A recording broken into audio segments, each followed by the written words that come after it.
ഇന്ന് രാവിലെ തന്നെ അപ്പവും ചമ്മന്തിയുമാണ് ഞാൻ കഴിച്ചത്. ഇത് എല്ലാവർക്കും അറിയാം എന്ന് ഞാൻ വിശ്വസിക്കുന്നു. പക്ഷെ അറിഞ്ഞൂടാത്തവർ ഇതൊന്ന് ട്രൈ ചെയ്ത് നോക്കണം. നല്ല ടേസ്റ്റ്. കുഞ്ഞിലെ എൻ്റെ ഏറ്റവും വലിയൊരു ശത്രുക്കളായിരുന്നു ഈ അപ്പവും ഈ ചമ്മന്തി. എനിക്ക് എന്തോ ഇഷ്ടമേ അല്ലായിരുന്നു. പക്ഷേ ഇപ്പോൾ പ്രായം കൂടി കൂടി വരികയല്ലേ, ഇപ്പോൾ ഇതൊക്കെ എൻ്റെ ഫേവറേറ്റ്സ്. അങ്ങനെ ഉച്ചയ്ക്ക് ചോറാണ് കഴിച്ചത്. ചോറ്, മീൻകറി, മെഴുക്ക് പുരട്ടി, അച്ചാറ്, പൊരിച്ച മീൻ, നെല്ലിക്ക. ആ നെല്ലിക്കയുടെ വെള്ളവും കൂടി ഒഴിച്ചിട്ടുണ്ടായിരുന്നേ. ഇത്രയും വിഭവസമൃദ്ധമായിട്ട് ഞാൻ കഴിക്കുന്നതിൻ്റെ ഏറ്റവും വലിയ കാര്യം എൻ്റെ മാതാശ്രീയാണ്. എൻ്റെ മാതാശ്രീയാണ് ഇതെല്ലാം എനിക്ക് ഉണ്ടാക്കി തരുന്നത്.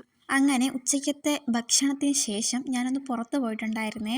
അപ്പോൾ ഒരുപാട് ഐസ്ക്രീംസ് എല്ലാം ഉണ്ടായിരുന്നു. പക്ഷെ എൻ്റെ കയ്യിൽ അതിനുള്ള ഒരു ബഡ്ജറ്റ് ഇല്ലാത്തതുകൊണ്ട് 2 ഐസ്ക്രീംസ് ഇപ്പോൾ എടുത്തുകൊണ്ട് ഞങ്ങൾ അവിടെ നിന്ന് കയ്യിൽ നമുക്ക് പൈസ ഇല്ലെങ്കിൽ എന്താ, ഉണ്ടെങ്കിൽ എന്താ, പക്ഷെ നമുക്ക് പുറത്തിറങ്ങി എന്തെങ്കിലുമൊക്കെ കഴിക്കണം, എന്തെങ്കിലുമൊക്കെ കുടിക്കണം, അത് മസ്റ്റ്. അതുകൊണ്ട് ഷാർജ വിളിച്ചിട്ടുണ്ടായിരുന്നേ.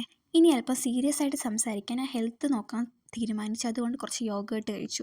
പിന്നെ ഞാൻ വിചാരിച്ചു എന്തിനാ ഹെൽത്ത് നോക്കുന്നത്, കുറച്ച് അൺഹെൽത്തി ആവാമെന്ന് വിചാരിച്ചു. അപ്പോൾ ഞാൻ പ്ലം കേക്കും കട്ടൻ ചായയും കുടിച്ചു. ക്രിസ്മസ് അല്ലേ. അങ്ങനെ രാത്രിയിൽ ഈ ചേമ്പ് മുട്ടയും മുളകുടച്ചതും കഴിച്ച് ഇന്നത്തെ പരിപാടി ഞാൻ അവസാനിപ്പിച്ചതായി പ്രഖ്യാപിക്കുന്നു. നിങ്ങൾ വെറുതെ ഇരിക്കുകയല്ലേ, ഒന്ന് ലൈക്ക് ചെയ്യൂ.